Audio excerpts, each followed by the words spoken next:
Bo Mangle's got Bo mangled. I love it. I love it.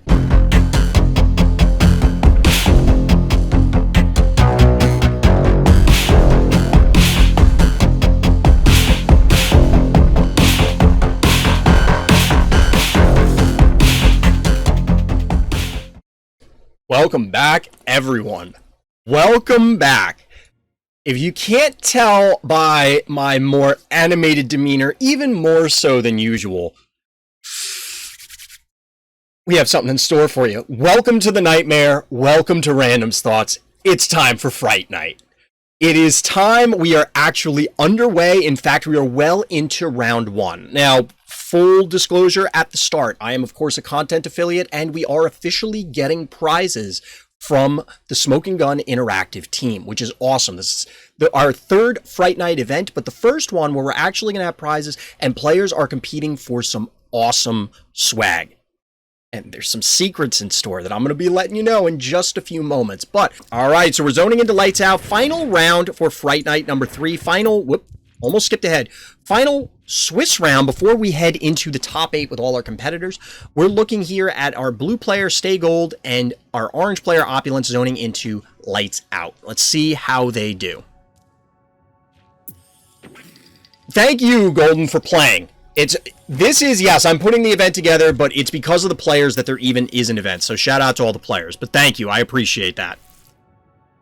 So we have staygold here with a 2/1 cost Phobie opener, which allows for a turn 2 innocuous. That's actually pretty cool.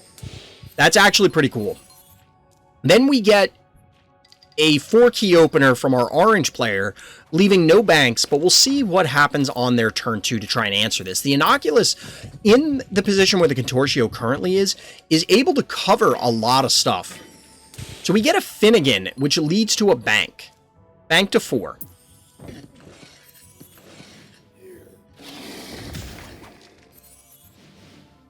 Alright, some admin stuff to take care of. We're jumping back in. Get Innocuous taken down, the 1 key. Since there's a plethora of 1 keys, we're going to get some trading back and forth. We're getting some trading back and forth.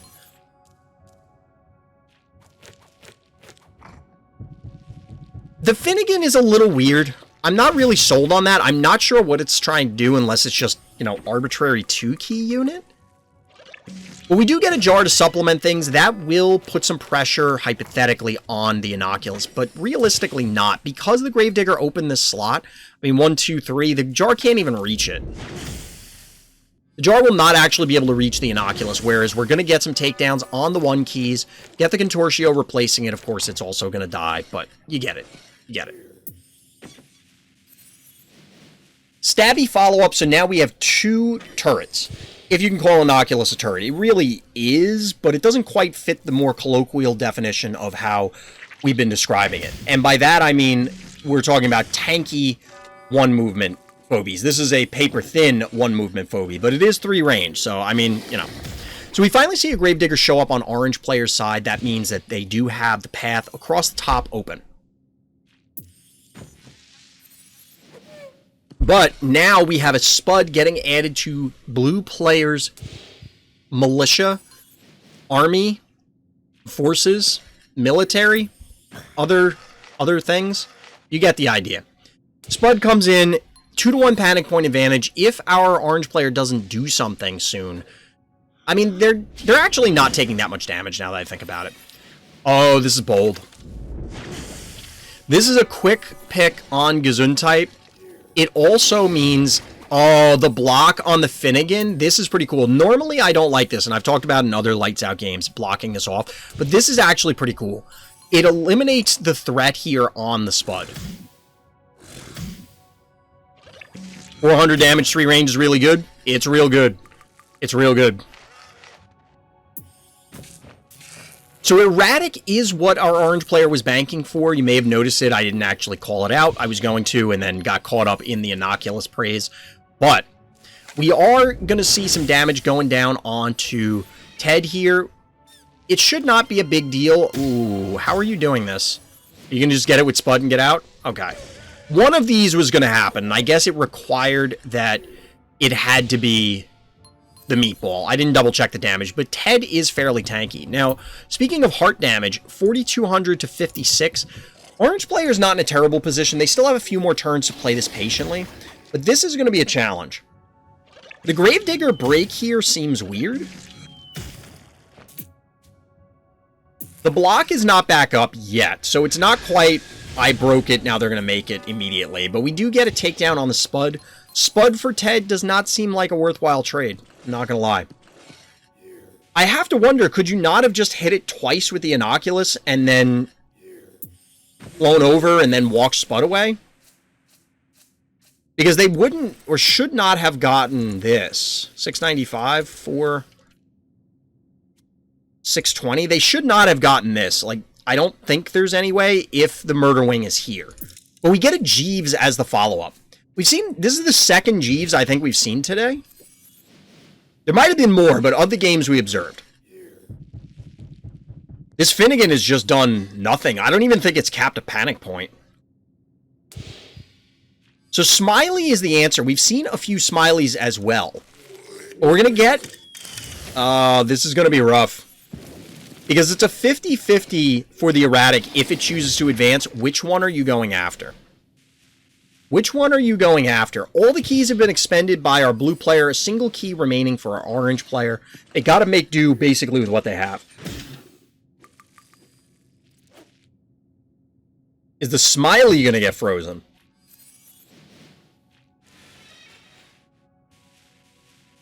Still a 2-to-1 panic point advantage, and I don't know if I like this positioning. I feel as though the Inoculus needs to be where the Jeeves is, and maybe the Jeeves where the Inoculus is. I think the goal here is to try and get away from Smileyyy, but still. Ooh, with the block. You get the block. Setting this up, this is actually pretty cool. So it's now this choke point that our blue player has to push through. This is going to be rough. It's going to be rough. The freeze obviously going down onto the Gravedigger. And now we get a second trap. This is enticing. This is kind of enticing to go in with the erratic. You clearly don't want it on the lava. I don't really understand spreading the damage on here unless they're... I mean, I don't feel like checking, but maybe there's a threshold they're looking for so that way they can break through, but it seems a little weird. Alright, so they move south because I think it's pretty obvious if our orange player was tracking the traps that there was probably one there. There was probably one there. Alright, so we're getting some beats going down onto the frozen Gravedigger. It's an icicle, a popsicle, if you will. We could get some disease on Blue's Gravedigger, but does that matter? The bigger issue is this potential splash from the erratic, but wisely, Opulence does not bite.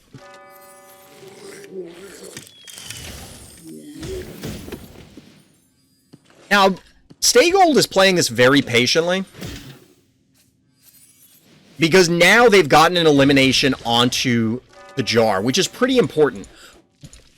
I imagine both of these go down this turn. It's just a question of whether you can punish it. Because the erratic's going to get double hits, and they are appropriately targeting the Murder Wing. So that means Smileyyy is going to get onto the Stabby. And this looks like it's going to end up being... Oh no, really? Wow. So they elected not to go for it. The Smileyyy would have bit the dust. 1,600 health. So this is 750, 1550, plus 8. Yeah, the Smileyyy would have died, but... And trading Smileyyy for Stabby doesn't feel great. But you have a panic point advantage. Your opponent can't move up. I don't know. Maybe this makes sense. You pull back, play it safer. But a boom was the last phobie, which means that this Gravedigger clearly dies. The challenge here is, like, if staygold can recap a point, how do you ever get it back? Because from here, yeah, the Inoculus goes up, the Smileyyy can't threaten it.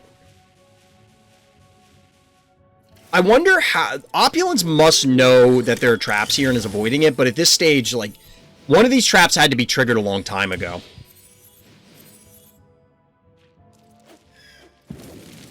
So there's the Smileyyy connection, but unfortunately we're going to have an erratic popsicle.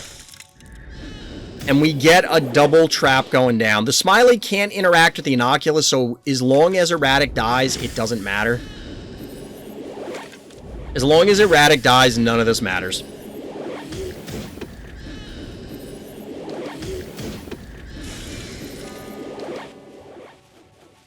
And just then, it was erratic against the world.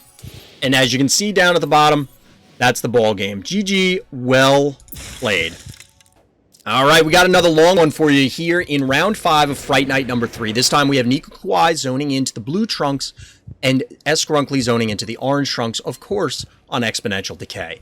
Now, this is the final Swiss round before we cut to top 8, and then we will find out who is the Fright Night 3 champion. So in this case, we have a Snowball and Henrietta opener versus a more standard one of Murder Wing plus Cassowary. This, honestly, I have not really liked the Snowball opener myself. I'm not a huge fan of the way that it has gone down, but it's still kind of the same. You do get out to a 3-to-1 panic point advantage early like this, and there's not really a great way, given the response from Sgrunkly, to punish it.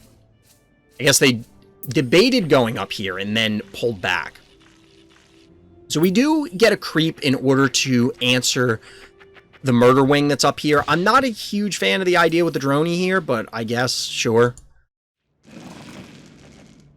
All right, back to the game. We were just clarifying some administrative stuff in Discord, getting some stuff squared away.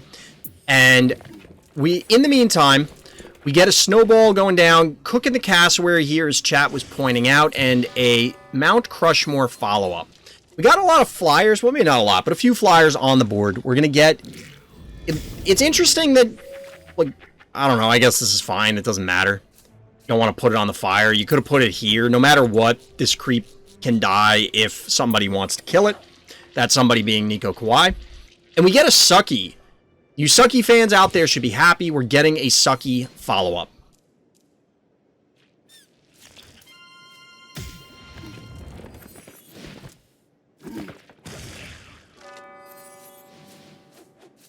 So we're getting... You get the elimination on the creep, but, of course, the poison is going to be ticking on the Murder Wing. We'll have to see whether it actually does croak. It should. And here, this Henrietta is shooing away this Murder Wing, because, of course, you don't want the poison there. But again, Henrietta's poison is way less relevant. I'm not real clear on why the Sucky happened. Sucky is pretty tanky. At level 1, we're talking 1,300 health for a 2-key unit. But still.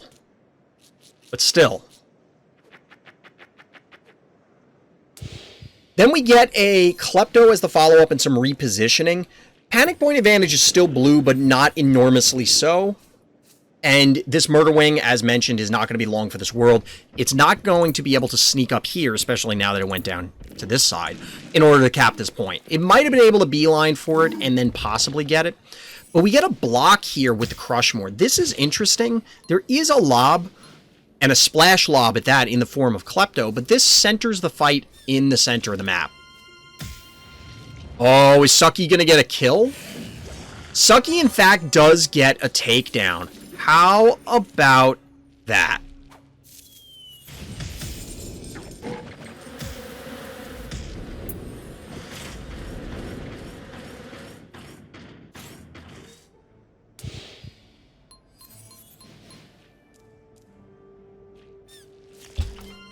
So we get a follow-up Hevo.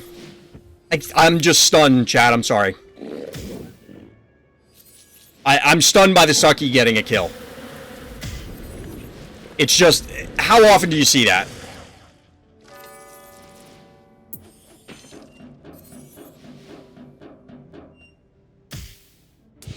So we get the...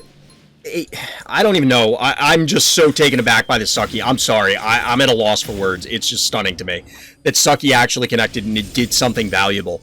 It died, but it did something valuable. But anyway, we get big damage, big boy damage going down on this alligator. This might actually be a dead alligator. In fact, is. Now, the Droney and the Murder Wing are going to die. It's just a question of whether any of the important things are going to die. That's going to be the big question. Ooh, we get bees going down on Klepto. Oh, Klepto's super low. Klepto's dead. That is the mark of a master. Okay, Klepto's not dead. Ooh, leaving the Klepto alive feels dangerous. I think you could have gotten a better set of kills here. Because now this Klepto is clearly just going to attack twice, right? Droney Assassin. You love to see those snipes. The Murder Wing, get the yoink so that the splash is going down all over the place. We'll even get a little more AoE. This is just AoE central here. Like, look at this. This turn is absolutely brutal. Oh my god. Yeah, you can... Well, the counterattack here, 5 keys to 10 keys, you're going to get the Flesh Crawler hit. Damage for you. Does kill the Klepto, finally. Get the Droney. Panic point advantage blue. But the last 5 keys are going to Stairmaster. This seems to be a lot of people's last phobie. A lot of people's last phobie.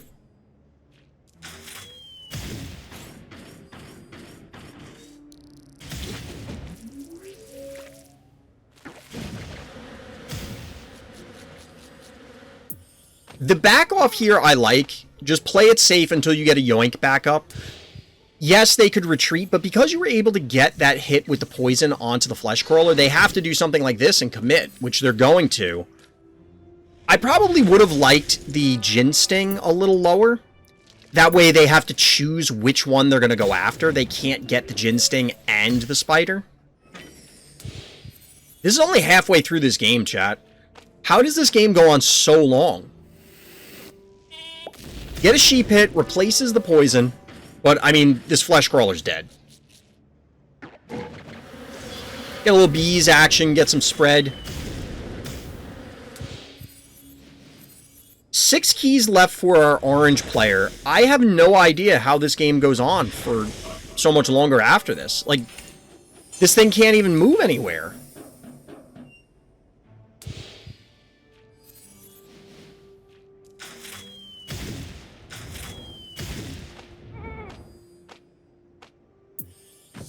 So you had to recap the panic point because you're at 2,800? Okay. I guess I can understand it. 3 of the 6 get invested in Baby Snakey. Honestly, I would rather have seen more stuff come down, whatever it is. Even if it's a Clinico to heal the sheep. Something so that you have more board presence so that way you can go cap these points. You want to cap these points.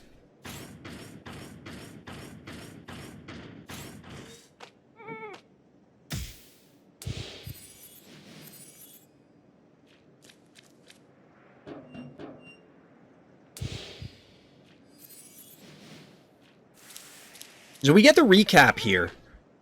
Is sheep going to die from the poison? I mean, it's going to take 600 and 700 and whatever. It's going to take a bunch of damage, but likely this will connect with something. Or they're going to have to advance into it to fight it. There's still 3 keys left for our orange player. I don't know why they're not spending them. Like I said, a Clinico a few turns ago would have been nice because the sheep wouldn't be continually taking the poison and would be healed up. But at this stage, I don't think you even have to do anything. You put the Hevo where the Baby Snakey is, and your opponent can never commit into you. Instead, we're going to see a dead sheep, and all of this stuff is safe. Why aren't you spending your other keys? 4-1 panic point advantage, though. Get a jar as the final phobie. Jar is, in fact, the final phobie. Makes sense. You can absolutely turtle up, and I don't know how your opponent does anything of value. You can probably just snipe this Clinico as well.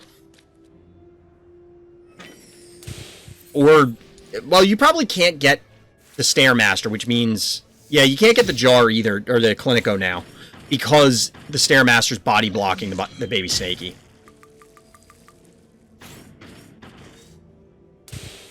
But this makes sense. Protect the Stairmaster, or protect the jar from the Stairmaster. We're getting an invade, going for the heart, which makes sense. This is the 3rd or 4th Clinico heal. This is insane. Heart health is at 2k.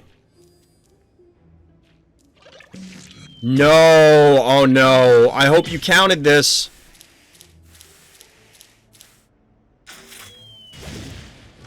Oh, man. Are you going to have enough damage? So you can't put the Hevo in range of this because it will die? No, it won't. It'll live. Oh, no. This came out way closer than it probably needed to.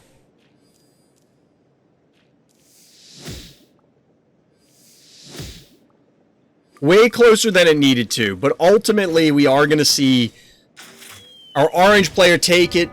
GG, well played. That was dicey. That was dicey. Here we are, once again, in round 5. This time, we're looking at Kratos in the blue trunks versus Drewid in the orange trunks, back again on Biff's room. There's been a bunch of patterns within the map selection due to the map banning system, and it's pretty interesting to see which maps are favored by which players. Here, we've actually seen a couple of Drewid games on this map. But we'll see how this one goes down. We start off with a cassowary into bank for our blue player, whereas we get a more traditional stabby opener for this. And this being Drewid. Admin stuff aside, I know I've had a few of those breaks. I'll have to edit out all the stuff in between. But we are getting a 2-to-1 panic point advantage for our blue player. And then we get Stabby, or we had Stabby, we get a Bowmangles rather, as the follow-up. Double turret from our Snot Monster avatar Drewid. So let's see what we got here. We get a Henrietta follow-up. And a bank. So 5 keys for our blue player. What do you got for us? The Gin Sting there is vulnerable. If it stays, it can obviously get clobbered here. I imagine it hit and runs. The Henrietta is probably going to try and go for the... Oh, the Gin Sting's absolutely out of there. There's no chance it stays. The Henrietta could go for the Stabby, but here, it's either a Muffin or a Clinico that's likely to show up and then lock this down, because you don't really have to worry about the Henrietta too much. Despite a lot of damage going down, nothing goes away until this. That's a dead cat, which is significant because, again, loss of board position and that stray damage would potentially free up some of these other phobies to clear other things out. This is interesting, because you can't get the poison heal this turn if you go for it. Yeah, because you need to be here, one space over. But instead, we're going to get a Murder Wing. Murder Wing comes out to supplement the forces. This means that this jar is in danger. Bring out your memes. Ha! I'm in danger.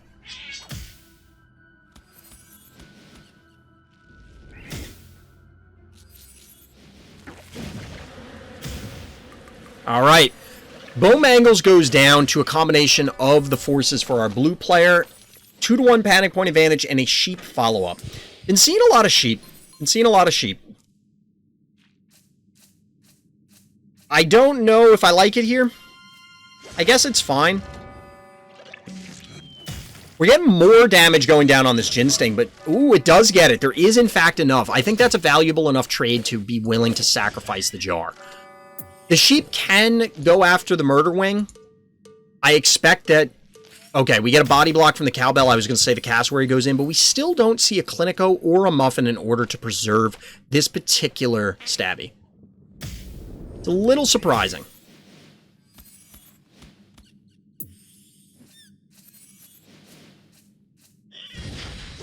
So, ultimately, Murder Wing goes down. I don't think anybody was expecting any different, but...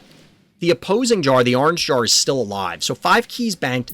Here's where we're getting the Muffin. So 4 will then get placed into a actual follow-up phobie. Or possibly a bank to 7. We'll have to see. But in the meantime, Cowbell does cap the middle. And yes, the 4 keys get spent on Gin Sting, who's now in position. This could lead to a poisoned Gin Sting. It could lead to a poisoned Stabby. This is a little weird. I get wanting this position so that the stabby can immediately fight, but you have to be prepared to then, I guess, plop out Clinico. Unless your opponent chooses to not send in the sheep. The sheep would have died for its efforts, but I feel like you gotta do something, right? Instead, Cassowary just dies. And now you're in a better position because blue player cannot really impact the Jin Sting. It's like, okay, you get my stabby. It's already put in a ton of work, plus I'm clearly going to kill the sheep. I don't know. It will swap the panic points back, but I feel like something had to happen on that other turn. I don't know what, but doing nothing doesn't seem like the answer. Now, the follow-up with the baby Snaky, utilizing the remainder of the keys, does put a big threat right in the face of the Jin Sting. It does put a big threat right in the face of Jin Sting.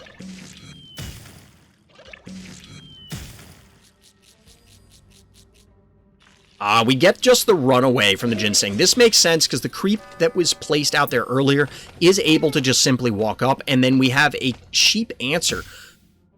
Remaining keys, 0 on both sides. The sheep is interesting because it is able to, of course, poison 2 undead Phobies and push a ton of damage, which may just be good enough on its own. We see a takedown onto the stabby. Baby Snaky does get in that fatal bite, but at this stage, it's 4 Phobies to 3. We're going to see takedowns on a lot of these, or at least some of these. It's just, this is brutal. Down goes Murder Wing. Down goes the Baby Snaky, and then it's 4-1. As you can see with the turn timer, all game. GG, well played. Fright Night, if you want to get involved, check out the links in the description. I say it every time. I'm getting tired of saying it, but I gotta say it. Likes and subscribes too. But anyway, we get a stabby opener from Bozo, pretty standard on this map, and then it's cat plus creep coming back out. So let's see what we got. Let's see what we've got. Just looking at some admin stuff, double checking things because we are in fact in top 8, but we're looking at the previous round's games while all the rest play out. No observer mode for now, so unfortunately we can't jump into a game. But we're gonna get the creep, which I'm not a huge fan of, and then a stabby out of Smileyyy to follow this up. The jar has advanced to a pretty forward position, but since it can't be poisoned, you can argue that it's safe. If the creep goes in, it's gonna die. I don't like creep as a response to stabby. I don't really know why this thing's here, but we do get something cool in a Gravedigger break for this map. That doesn't come up very often. It doesn't come up very often. Honestly, I would rather have seen the Gravedigger break this obstacle. Yes, it would take a year and a day to cycle the stabby around or be vulnerable for a little while, but this obstacle it broken allows the stabby to cover 2 points as opposed to only this one. It does give a significant amount of breathing room, however, to our orange players. So we'll see how it works out. The Hevo is met with a Temptress. At level 1, this is interesting. At level 1, it's 1900 to 550. That's a pretty significant amount of damage, but not enough to really threaten it. You need to get double shots in. You can't just walk up and tag it once. It's just not going to be enough. Instead, a bunch of damage is going down on Stabby, but as we saw in a previous game, Muffin and Clinico exist. Yes, the poison's there, and yes, you're going to have to eliminate this Henrietta. But I don't know about this. Get the poison going down onto the opposing Stabby, of course. Blue player could do the same. Because we got the spit from the creep, that means it's able to cap the center point. I'm not quite sure why it was creep instead of cat, because the creep has clearly more value, but we're getting a big retreat, understandably, from our blue player. Panic point advantage orange at this stage definitely makes sense, and there is the aforementioned Clinico. Creep pays for its sins. I wonder if that was intentionally to require sinking enough attacks in, as opposed to just having the cat cap the point, and then maybe you could kill it easier, but I don't know. So we do get the demolition of all of the obstacles that block the heart. Clinico comes in and heals Stabby. 5 Phobies to 5 Phobies as we're about 1/3 of the way into this game. This is a long one, folks, so strap in. get some repositioning here. I would say both players, so we have 9 keys remaining to 6 keys remaining. Obviously, neither player is spending them right now because they can't. I was going to say that our blue player has a better set of phobies, but the fact of the matter is that if you advance that Hevo, that Temptress lays into it. It's going to do a lot of damage. You probably don't kill it, because you're only going to get 1 hit with this and 1 hit with this, so it might be worth going in, and this is what I think is getting set up. We're going to get an invade here, most likely, in order to kill the Temptress or something else. That cat positioning is weird. So we're going to get stabby hits going down on the Temptress, makes sense. Clearly the Hevo's the tankiest, so it's going to reclaim the point. We're going to get some meatballage and jar hits, and then this should be a very dead Temptress.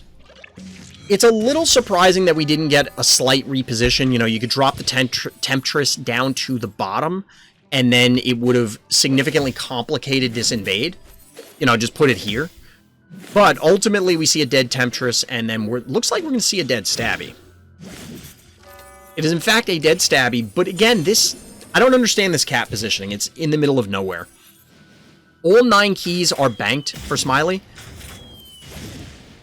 I'm curious why? What are you waiting for? Maybe 2 medium-sized phobies. They didn't want to invest it in like Hevo 3.0 or some other singularly large phobie, which I can respect. I can respect that. So we get a little needle action going down on the Hevo, but this Hevo is going to be ready to go because the Clinico's going to be up and running. We actually get Erratic and 3 keys remaining, so there's still 6 for Bozo. Ooh, Erratic and Unicorn. So only a meager 1 key still left available for our orange player.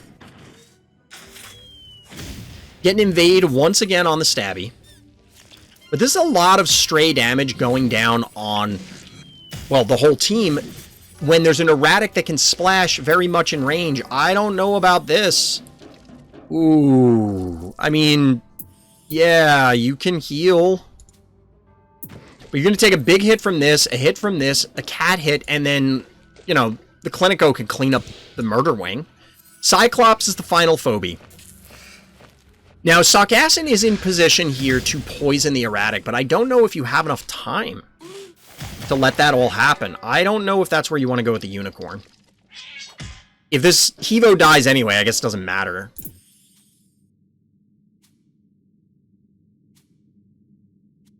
I guess you couldn't kill it with this, so there was no point. So you couldn't kill the Hevo even if you hit it with this, so, and the Murder Wing was here, so you wouldn't have gotten it. So I guess it doesn't matter. But ultimately, we get a boom as the follow-up. Another phobie that showed up in a number of games today. So we'll get the Hevo retreat, big shock there. Clinico retreat, also a big shock. Sarkassin goes in and lays down an enormous amount of poison on this Erratic. 1,500 health, taking 300 a turn. It's going to chew through it pretty quickly. But remember, Erratic is going to heal. Erratic is going to heal.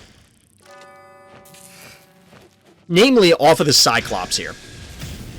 Get a little life leech going on, a little undead damage happening.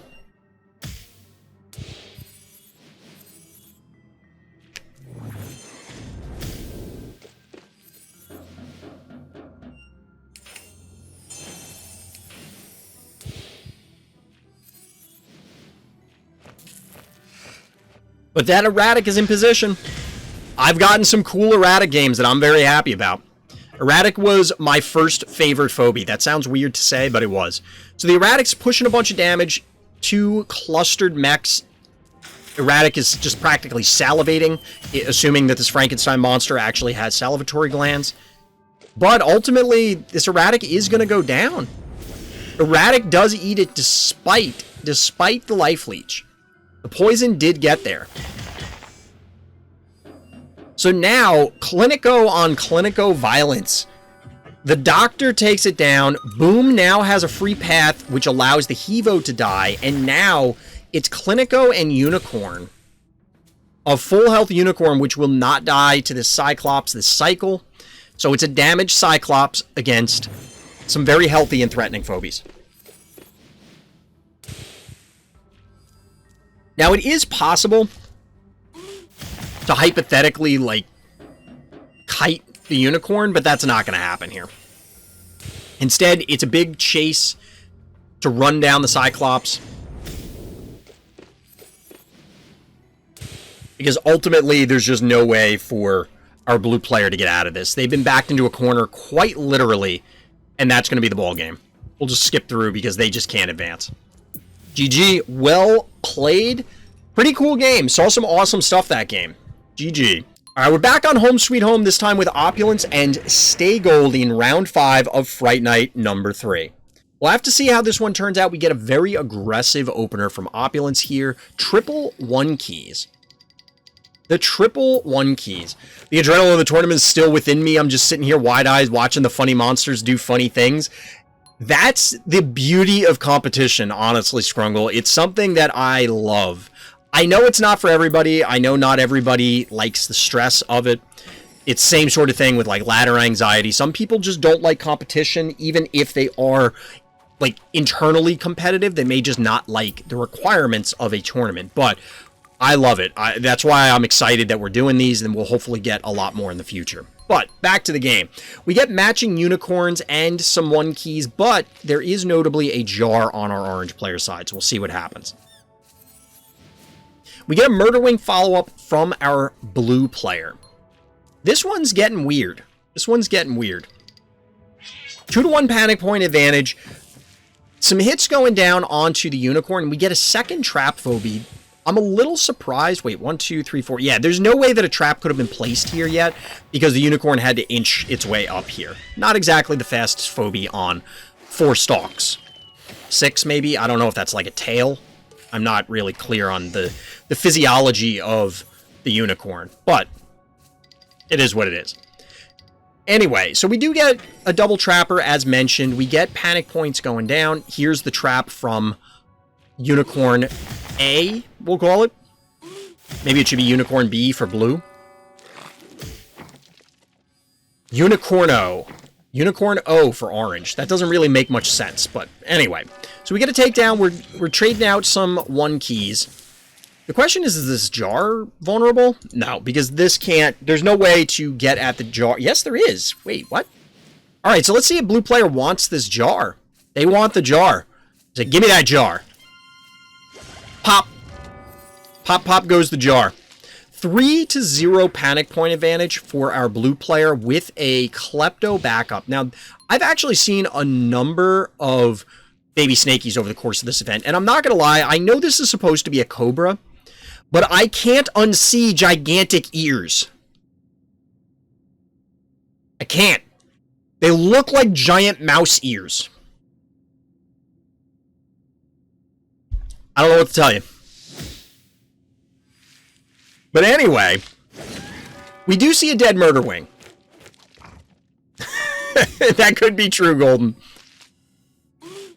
Unfortunately, this is a lot of clustered stuff for this Klepto to just kind of tee off on. That being said, it's Klepto and Cat against all of this. Now, the follow-up is Boom, which... I don't know about that. This seems like a mistake on the damage placement, but I have to imagine that our blue player counted this up. Because couldn't you have, like, 550, 400...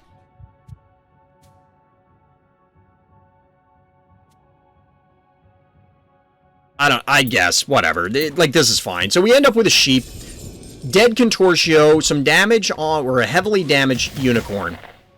But this cat is going to die. The unicorn, I assume, is going to leave. The problem is the unicorn can't really go anywhere that isn't going to get it splashed. Hypothetically, anyway. In this case, I expect that the damage is going to be clustered onto the baby snaky. And that previous trap from Unicorn B for blue is now eliminated by the trap from Venus. Makes sense. Makes sense.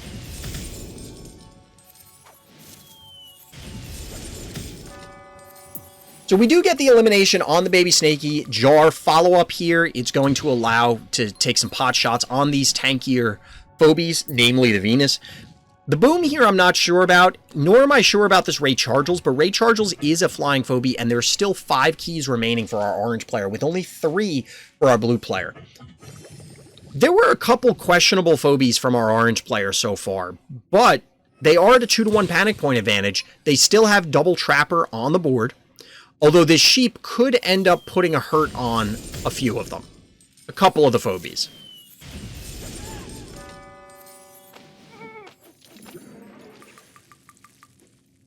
So it's actually recapped points. This is bold because the jar is just vulnerable to dying. The jar could just straight up die. But that means that the sheep gets a significant hit. So what are the 5 keys going to go into for our orange player? Because we already see the muffin ready to go.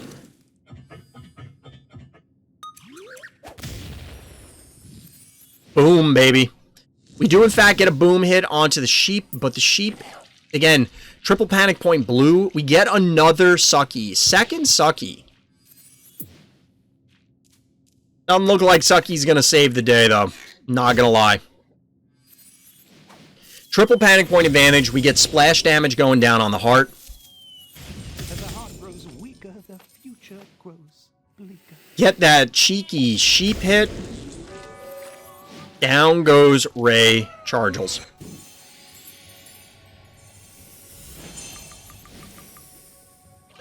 Down goes Ray Chargels.